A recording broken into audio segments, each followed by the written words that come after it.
नमस्कार,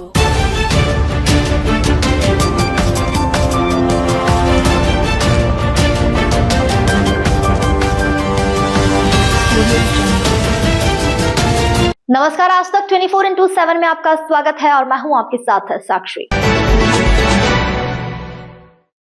भारतीय हिंदू सेना युवा प्रकोष्ठ के प्रदेश अध्यक्ष आदित्य तिवारी द्वारा आज एक महत्वपूर्ण प्रेस वार्ता आयोजित की गई, जिसमें रायपुर के प्रख्यात एवं कट्टर गौ सेवक आदेश सोनी विशेष रूप से उपस्थित रहे। आदेश सोनी, जिन्होंने गौ सेवा के दौरान अपनी उंगली तक कुर्बान कर दी, इन्होंने अपने संघर्ष, अनुभव और गौ रक्षा से जुड़ी वर्तमान चुनौतियों पर विस्तार से चर्चा की।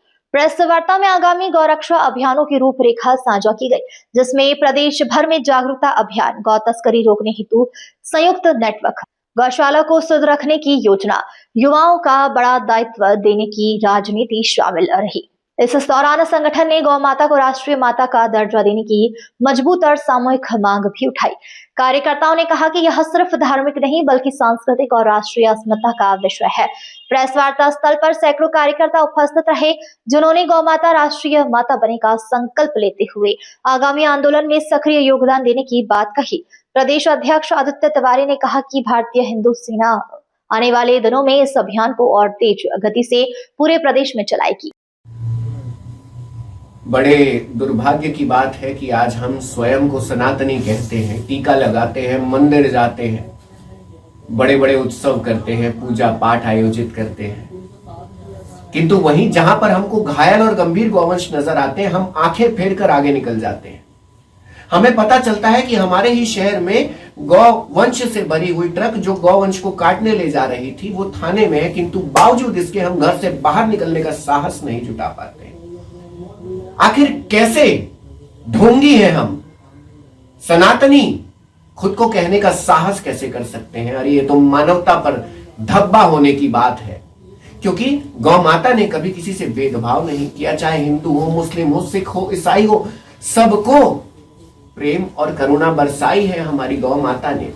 तो आज उनकी दुर्दशा आप अपने गणपति जी के पंडाल में, आप दुर्गा मैया के पंडाल में 56 भोग अर्पित करते हैं, क्योंकि वहीं जबकि वहां से 10 किलोमीटर दूर भी नहीं होता वो गौधाम जहां पर दाने दाने के लिए तरसते हैं हमारा गौ माता और हमारे नंदी बाबा। ये दुर्भाग्य की बात है। तो इस हेतु ही जागरूकता अभियान बहुत जरूरी है। हम केवल टहनियों पर कार्य कर रहे हैं, जड़ों पर काम नहीं कर पा रहे। आसान शब्दों में मैंने अभी समझाने के लिए एक उदाहरण दिया था। मेरे इधर बैठे हैं गौरव भाई, इधर बैठे हैं आदित्य भाई, जो आज एक साधारण नागरिक की तरह है, आप देख रहे हैं। किंतु अगर ये विधायक या सांसद बन जाते हैं तो विधायक या सांसद बनने के पश्चात ये साधारण रूप से बैठ नहीं पाएंगे, बाहर इन दोनों के गनमैन खड़े हो जाएंगे। अर्थात गौ माता राष्ट्र माता घोषित होने के बाद प्रोटोकॉल जारी हो जाएगा, जिससे हमारी गौ माता की हत्या करने वाले को मृत्युदंड और उम्र कैद जैसी सजा होगी। क्या हमारी सरकार ये नहीं चाहती कि हमारी मां की रक्षा हो, गौ माता राष्ट्र माता हो? बड़े दुर्भाग्य की बात है कि आज हम स्वयं को सनातनी कहते हैं, टीका लगाते हैं, मंदिर जाते हैं, बड़े बड़े उत्सव करते हैं, पूजा पाठ आयोजित करते हैं, किंतु वहीं जहां पर हमको घायल और गंभीर गौवंश नजर आते हैं, हम आंखें फेर कर आगे निकल जाते हैं। हमें पता चलता है कि हमारे ही शहर में गौवंश से भरी हुई ट्रक जो गौवंश को काटने ले जा रही थी वो थाने में है, किंतु बावजूद इसके हम घर से बाहर निकलने का साहस नहीं जुटा पाते।